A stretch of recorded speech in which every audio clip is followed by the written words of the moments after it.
Greetings from the Philippines to the world. It's September 29, 5:06 p.m. here in Manila. And we are on Facebook Live on Eagle News, and also watch this video on eaglenewslive.com. I am Cesar Vallejos, and we are open for business.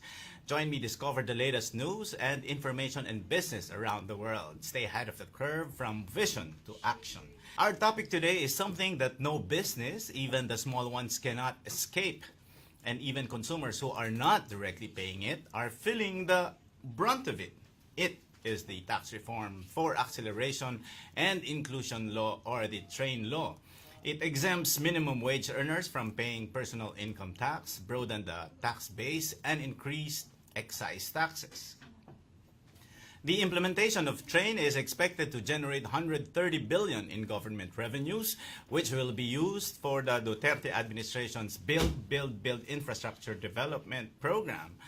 After TRAIN 1, there is TRAIN 2, or now called the Tax Reform for Attracting Better and High-Quality Opportunities, or Trabajo.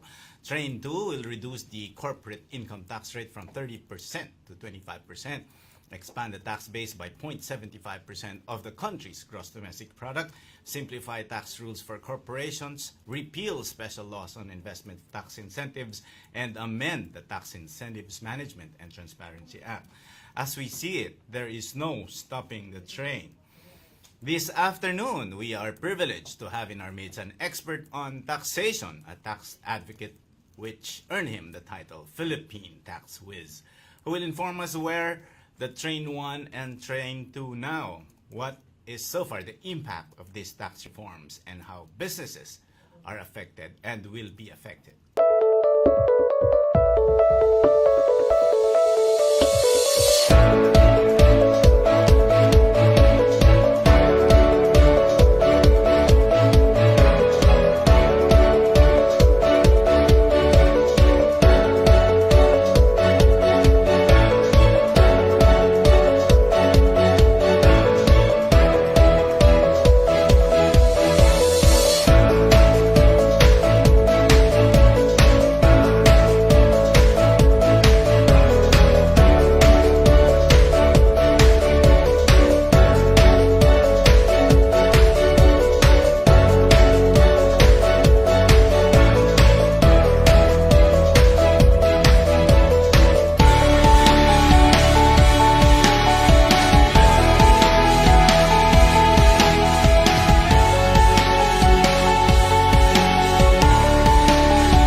Open for business, and we are here with the Philippine Tax Whiz, Abrea, the founding president and the chief strategy officer of the Asian Consulting Group. Thank you, Mon, for coming. Thank you for the invite, and good afternoon to all our viewers and followers.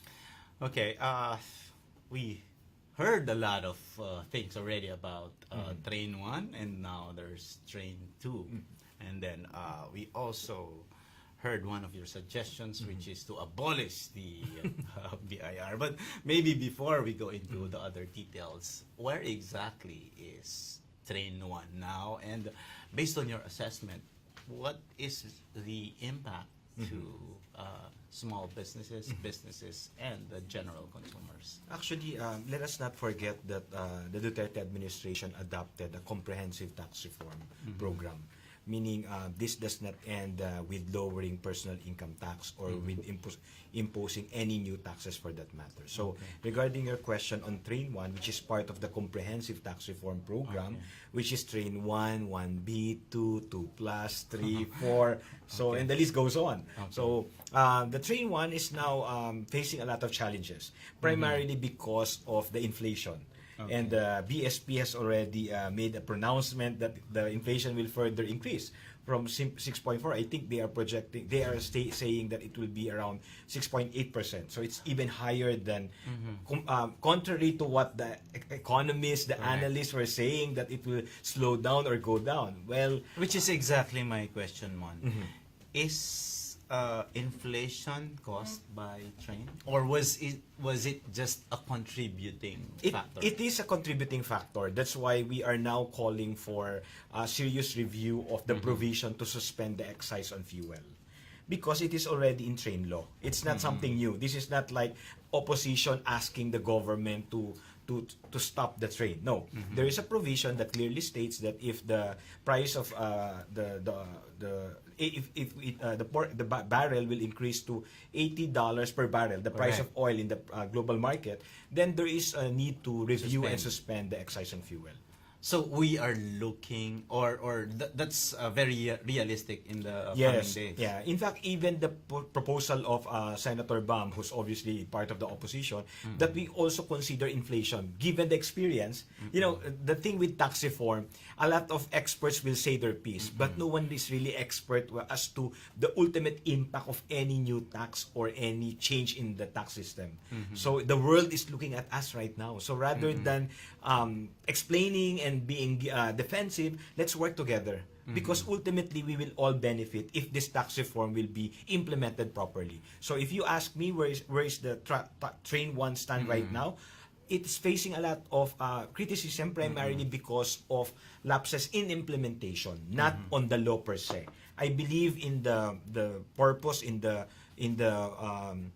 provisions of train law. In fact, the suspension is part of the provision of train law. Okay. So this is not something that ultimately planned to compromise the poor, like what other people are saying, that it is anti-poor. I don't think so. It is not anti-poor. It's just that the implementation, let's just say, wasn't that well. Okay, so I understand it now. So implementation is the problem, but the law itself is not. But we also know that there are specific benefits to from Train 1. Yes. Are these benefits really effective, and has the consumers or businesses felt the impact of these benefits? Let me clarify that. Okay. Number one, Train 1 or train law lowered our personal income tax. Okay. If we move back, or let's step back, 2017, that's still under the old tax system. Correct. A $500,000 annual salary or income will be taxed at 32% already. Correct. Same as Manny Pacquiao, Manny Villar, and the billionaires in this country. Yes. Even if you're a regular employee. Okay. Under the train law, the first 250%, the first 250,000 is subject to 0% or exempted. Okay. I think there should be no debate on that. It's clearly a relief for ordinary Filipinos. So, if you now compare it with the price of goods, that's another thing. You do not complicate it. The government gave us a relief by lowering personal income tax, period.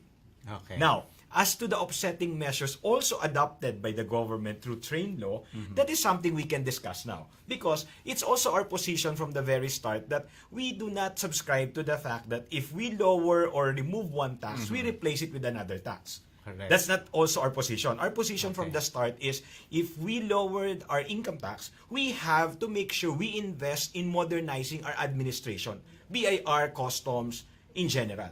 Okay. Otherwise, no matter how many taxes you introduce, if they cannot collect it or if they do not have the technology to collect it, then it will be useless. So definitely, it's not an additional tax. To us, to me, that is how I look at it. We have more than enough taxes already. Okay, let's go back to what you said. Okay, it's there's no debate that the regular employees benefited, the ordinary Filipinos. Okay, they get their... I'm not saying that you have to be indebted to the government, but let's be objective.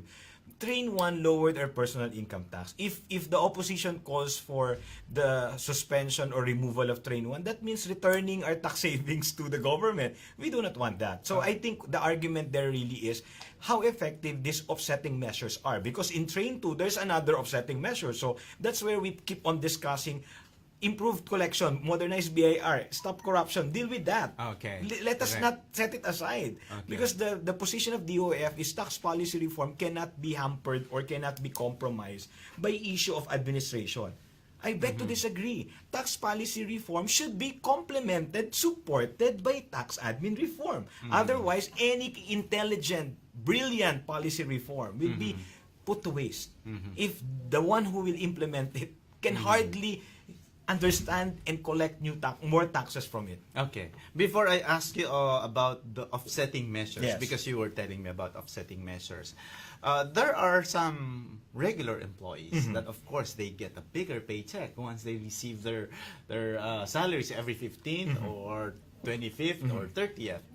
But when they go out of their offices and they buy commodities, so it's more expensive now because of inflation. Don't you think how do you correlate between the higher paycheck and the rising inflation rate? Well, that's exactly what I'm mentioning earlier. Number one, we do not deny the fact that train law contributed to the increase to higher inflation. Okay. The government should not deny that. Yes. I think they have admitted it. But aside from the direct impact, there are, I think, indirect impact which were never considered. And what is this? Everything is being delivered or transported from one place to another. Therefore, the gas consumption, the consumption of oil, gas, is tremendous. Whether it's a product, a service, everything will require, it's part of its cost of production or distribution. Therefore, as regarding your position, that how do you now correlate the higher paycheck but higher price of goods? Yes, there was really an increase in commodity price, and that is something that the government has to address now, especially with the inflation, which is obviously up in a way. So, but again, I do not think that it's entirely the train law's fault. Okay. I'm not denying that it has a contribution, but it's unfair to blame everything to train law. I think there's an issue on that rice shortage. We should really shut down NFA if they cannot really function well. I mean, let's be practical. And the rising prices of crude oil. Correct. And, people are not talking about this. But smuggling is still an issue. Even if you keep increasing the excise of cigarette and all these goods, if smuggling will not be addressed, then it will continue to proliferate. Where will you buy? Cheaper cigarette or a cigarette with excise? Definitely, people will find its way to get on the black market. And where will the black market get its supply? From smuggled goods. Therefore, people are not talking about it. The Duterte administration may not admit it, but smuggling is still an issue. Tax evasion is still an issue. If we do not get to address this, tax reform is just a blunder. It's not true. A genuine tax reform should address all these loopholes in our tax system. And then you mentioned about the offsetting measures. Are they doing it? Are the offsetting measures being provided by the government? Well, the offsetting measures provided in the train law is exactly the one that caused the increase in prices. So what I'm saying is, even if the benefits are targeted, like the social mitigating measures, the unconditional cash transfer, the Yes. fuel voucher, Yes.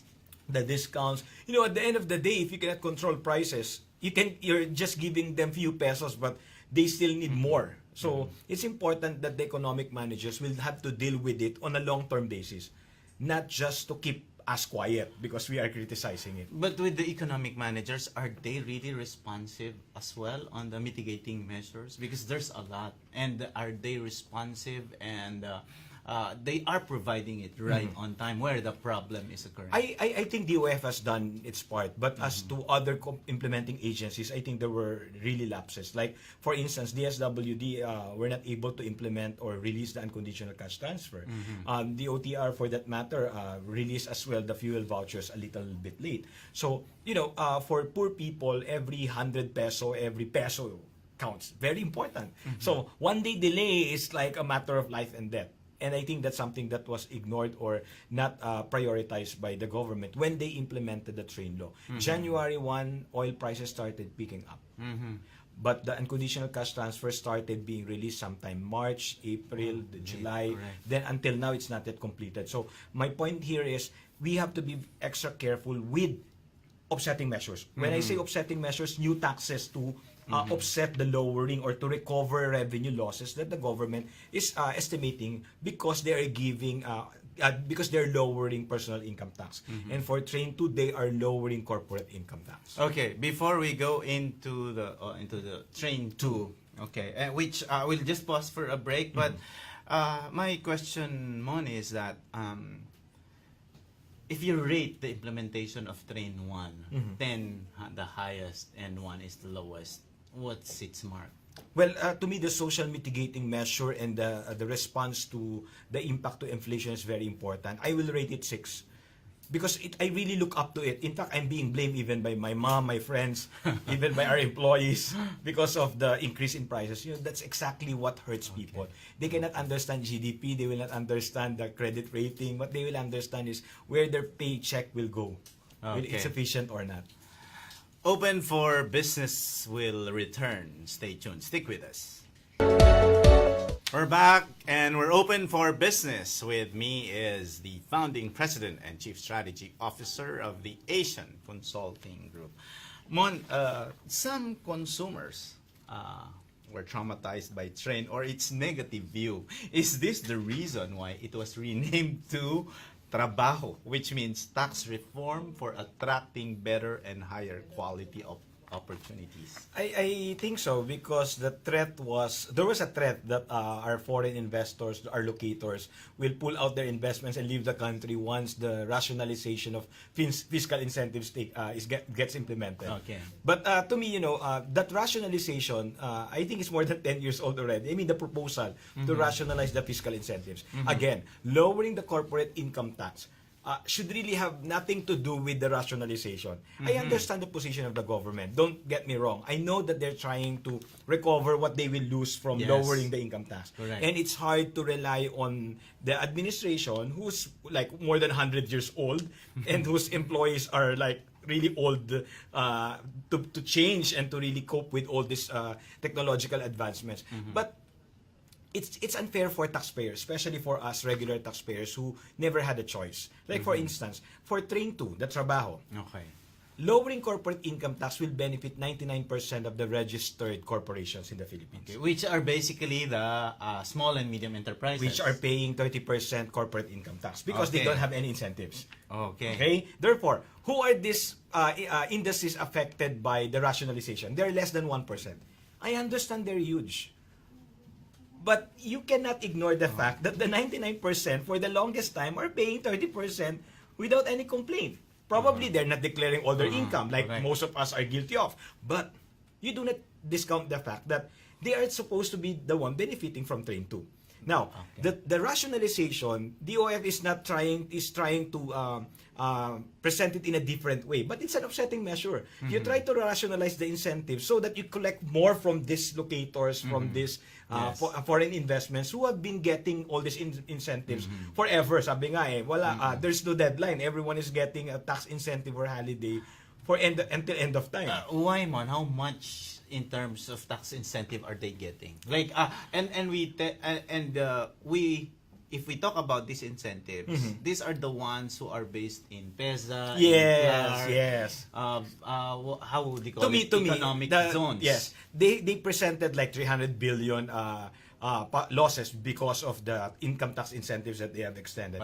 But it's also unfair to the legit ones. Why? Because they have provided employment. They have really invested in the country.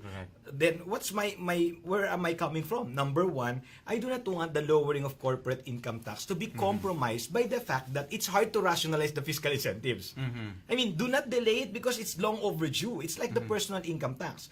Number two, the rationalization should, I agree with the DOF, it should be performance-based, it should be time-bound.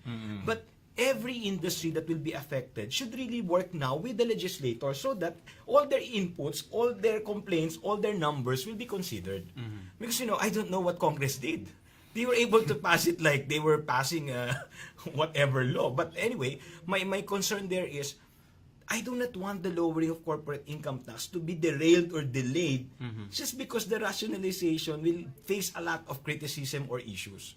Because I don't think anybody will complain about the lowering of corporate income tax. Yes. In fact, what we are proposing is from 30%, we immediately lower it to 25% because right now we have the highest corporate income tax in the ASEAN region. That's right. And I learned Singapore has 17%. And let's face it, we have friends who are here, but their businesses are registered in Hong Kong, in Singapore, and they are paying taxes there.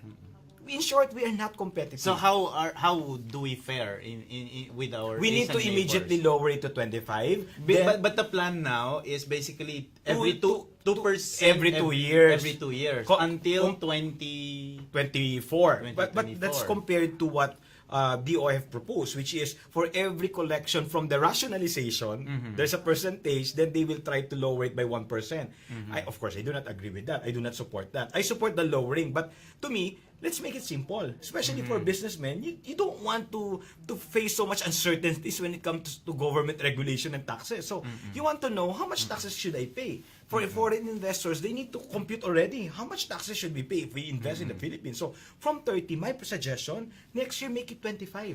But, immediately, but impose the optional standard deduction. Which is? Which is, do not fabricate and do not claim any more expenses. Optional standard deduction means 40% is automatic deduction. No more receipts, no more supporting documents, no BIR audit.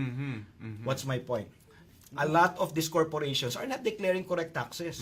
It's a workaround. Correct. If you impose the OSD, but 25%, win-win. The effective effectivity of collection, efficiency of collection will increase without government doing anything. Because 25% will be a lot attractive. But for you to avail of that, like the first 2 years, you should be using OSD. Then after 2 years or 3 years, that's the time that you claim itemized deduction, meaning you recover your whatever losses from the imposition of a lower rate. But the 25% should stick. So no going up. It goes down. Are you saying, Mon, that there are a lot of creative taxpayers who do this optional? That's exactly my point. We have, and I'm sorry that I belong to that profession.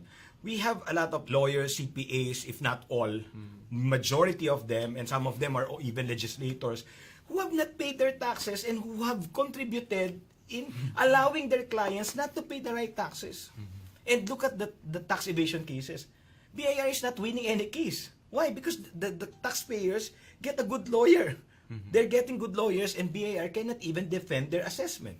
While the micro taxpayers, they're afraid of BIR because they don't have the good lawyers. They cannot afford good lawyers. Which I think I heard what you mentioned in one of your articles or interviews. There's a big difference between policy making and administration. Yes. So we really have to work heavily on the correct. administration. We need to make sure we simplify the administration to the point that we would not think otherwise.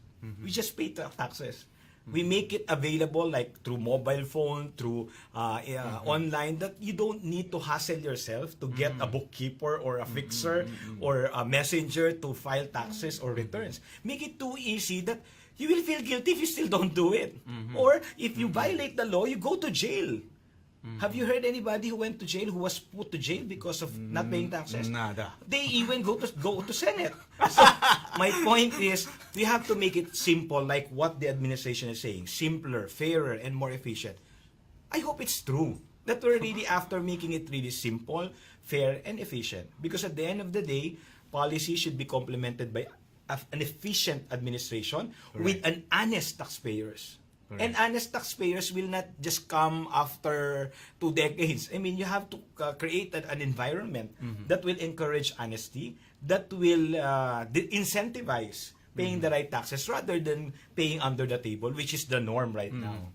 Mon, the other question is that since with the implementation of Train 2, some of the investors who are in the economic zones, because they enjoy these tax holidays and other incentives, with Train 2, that will now be abolished. Actually, that's the misconception. So will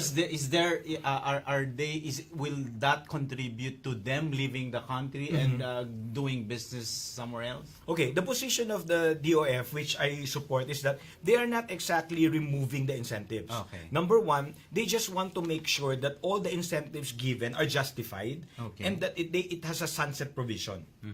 Meaning, if you're getting tax holiday right now, after 5 years, you have to start paying a percentage. Not necessarily the 30%. Not necessarily the VAT, the 30%, the local tax. Yes. It's still a simpler and a lower version. But no more tax-free forever. That I think is the position of the DOF, which I support. Number two, that they really want to measure the impact to the economy. like how many employment really are you contributing vis-a-vis the incentives that you are getting. Okay. Because in the end, I think we will all agree on this. If the cost of doing business it will go down, if the cost of paying taxes and taxes will go down, nobody will even ask for incentives. You only ask incentives because you don't want to deal with bureaucracy, with red tapes, and with all this unnecessary costs. But if we can really lower it with the Ease of Doing Business Act, with this comprehensive tax reform, if everything will take place and it will really be implemented properly, no one will even ask for incentives. I don't care. I don't need incentive. I just want a fair tax system. I just want a fair and quick dealing with government.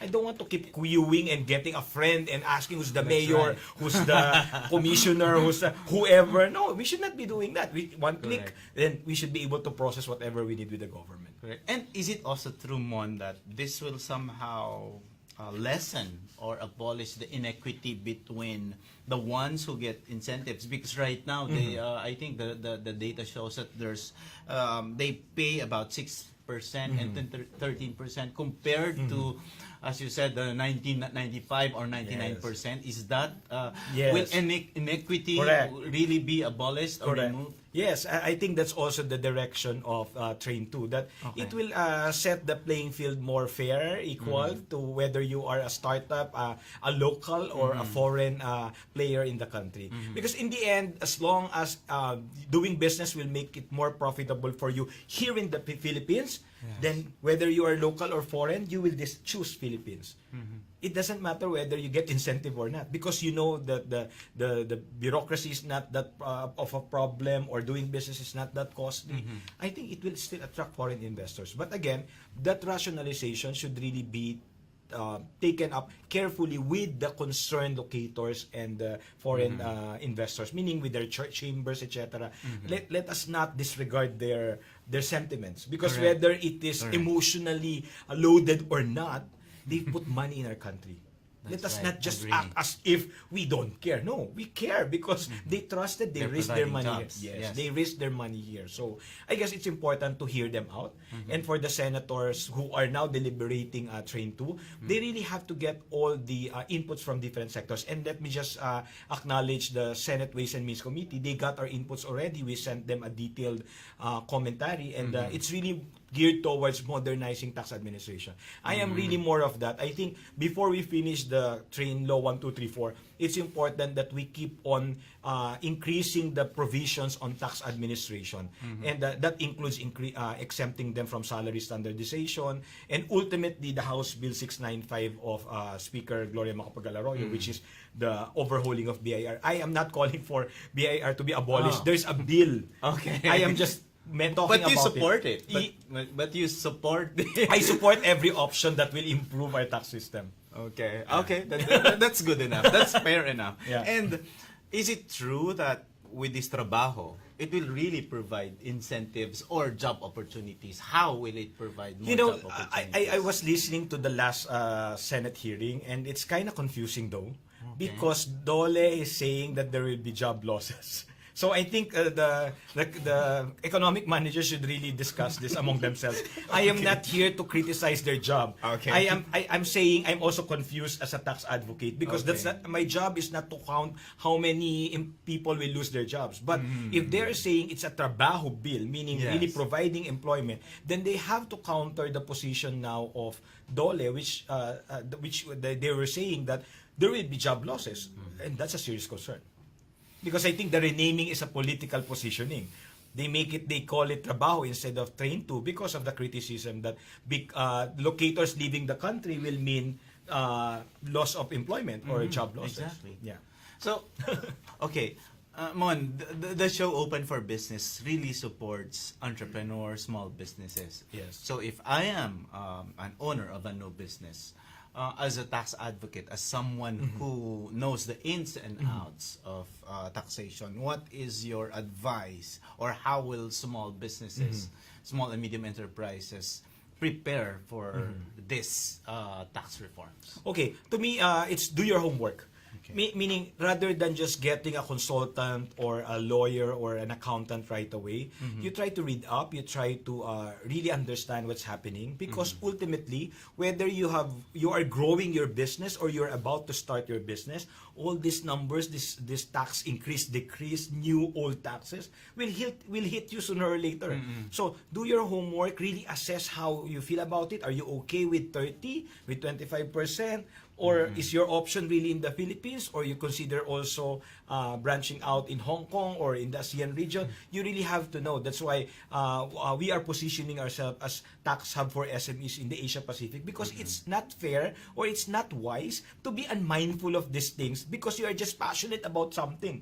Passion is not enough. It may not be taxable, but the moment you start making money, that will be taxable. So you have to really be wise and be ahead by planning this out. So read articles on the tax reform updates, and of course they can follow the DOF for all their press releases. But it's also important to hear the different perspectives, because if it's coming from DOF, sometimes they just focus on the benefits that they want to provide. I mean, I'm not saying they're lying. This is something that they hope to provide to our country or to our countrymen. So it's just that it's important that you also have your take. Like if you are starting a food business, how will you be affected by Train 1, by Train 2, will there be amnesty? Will there be new taxes on oil or alcohol or cigarette? I mean, you cannot be unmindful of these things. So it's important that we really try to understand as early as possible. Earlier, before we did the interview, you said, when people realize or hear the word tax, the tendency is that there's fear because there's numbers, and then the government will go after them. You are implementing, and you have a lot of suggestions on how to provide information about taxation, and that I think is key, because we need as they say, data now is the new currency. So what do you think must the government do, and even the private sector? How can the private sector help each other to ensure that the recommendations that you have suggested, even with the legislators, will be implemented? To me, for DOF, VAR, Bureau of Customs, I think it's important that they provide more taxpayer assistance, especially in terms of making us understand the processes. Other than the fact that they're trying to streamline it, for one, I know that the BIR, headed by Commissioner Dulay, they're really working hard since day one to streamline, to cut the red tape, etc. But it's important that the frontliners in every BIR office can really explain, answer phone questions. It's important that taxpayers will feel that there's someone on the other side who's willing to listen to me. Correct. Someone is telling me I need to pay 10,000. Is it true? Or that they will not fear BIR, because the traumatic experience is when you go to BIR, they talk about penalties all the time. So you won't dare go to BIR. Or if you get an assessment, instead of you being educated or assisted, what should you do? You will be traumatized by the fact that they are asking you to pay amount of money that you have never earned in your entire life. And to me, it requires so much accountability for BIR examiners. So remember, I'm a former BIR examiner, and I will not talk about what they do. I can only talk about what I experienced when I was a BIR examiner. We have to do our job more conscientiously. Corruption in BIR is worse than corruption in any government agency, because it's affecting not just the lives of the taxpayers, but it's also corrupting the lives of the examiners, making them believe that they have that power and right to mess up with every taxpayer who do not pay the right taxes. And You're who are wrong. working hard, to do business. For every taxpayer, delinquent taxpayer that they encounter, they are morally responsible to help that taxpayer do it properly. Not to further dig or make their problem worse and ask for bribes or accept bribes. So, I think... what do you think is the problem? Is it culture? Is it character? What is the problem? It's really embedded in the system that I always say this. Before I entered BIR, I just hate BIR examiners. I just know they're corrupt. But when I joined BIR, I realized they also have their sentiments. They have a very low pay, low morale. The budget in BIR is so low. I think it's second to the lowest. So, and you are asking them to collect trillions of pesos. But it doesn't work that way. So if you want them to collect trillions, then they should have billions of budget, so to make sure that they have technology, the best minds and Yes, skills. correct. But is that happening in other countries? Do you have a study where this BIR, the collectors examiners? Yes, that's why I am promoting the House Bill 695, because the proposal of Speaker Macapagal Arroyo to overhaul our tax system is actually patterning it after IRAS of Singapore, where there is no one commissioner, there is a board. So there are cabinet secretaries representing the government, but there are also 3 private sector representatives, meaning making sure that the collection is fair both for the government, that they collect enough revenues, but also fair for the businesses, that they won't go bankrupt or that their souls will not be burned in hell. Correct. Just to save from taxes. Then at the same time, when it comes to release of clearance or decisions on rulings, there's a fair discussion. Where is it now? Where is the bill now? No, it's still sitting in Congress because their priority is one to dismiss the impeachment case of the Supreme Court Justice, and the next one is the Train 2, which they passed already. So I mean, it's a matter. I don't think it's a priority right now. That's why I keep on talking about it. Again, I am not saying I want to abolish BIR. Period. What I am saying is I support every option to help our tax system work. And if it entails overhauling BIR, then we have to explore that. Because it means really saving the reform. Reform will not function if it's all superficial. You cannot just change the numbers, change the title, and you expect everything to work. That's right. As long as there is a taxpayer who feels deprived or who knows that there is a corrupt examiner, or as long as an examiner knows there is a dishonest taxpayer, this won't work. We all have to challenge ourselves to be part of the reform, to do our part, whether examiner or taxpayer. And that's where we come in. As advocates, we're not just here to criticize BIR. We're here to help. We're helping taxpayers pay the right taxes through our publications, our articles, our road shows, through our social enterprise, Tax Hub, that really opens its doors to a lot of startups, SMEs. We're here to help people pay the right taxes. As we said, Mon, there's no stopping train. Yes. So, as we said as we mentioned in our topic, where is the train bringing the Philippines? We know that we hoped for a very, very consistent 7% growth all throughout, and that will provide us the real progress. So where is it bringing? I believe what we're experiencing right now are birth pains of this reform. I mean, I don't think there's really an easy way to reform or change anything. Okay. But at the same time, I hope towards the end, this reform will really allow our government to uplift the lives of our people. And it means not compromising them because of inflation, not compromising them because BIR is still pathetic and corrupt, not compromising them because congressmen still don't understand our tax code. If you give them a quiz, they may not be able to pass 1 to 10. I mean, that's crazy. We are entrusting our tax code, our tax system to people who don't care or who don't even pay their taxes. I mean, I think that's set the difference. I'm not just an advocate. I'm not even running for any position. But day and night, I'm hoping and praying that the government will understand that it's hard to give your hard-earned money to a government whom you have to trust, even if it's so hard to trust them because you don't see where your taxes are going. And this is not answered by explanation. We want to see that every Filipino will feel help, relief. I mean, this is not just about getting a relief goods from government. This is about getting opportunities, equal opportunities, or whether you're rich or poor, whether I am a graduate of a Metro Manila University or a province, I will have equal opportunity. If I want to start a business, whether I have a capital or not, I will have equal opportunity. Whether I am known or not, if I work in a government agency, I will be treated as a respectable and honorable Filipino. I don't need representations, or I don't need anyone to know so that they will help me. So I think that's the efficient tax system. It's simple, fair, but at the same time, it will really contribute in uplifting the lives of our people, not just the GDP, not just the credit ratings, not just the trust ratings of the president, but the lives of every Filipino, including yours and mine.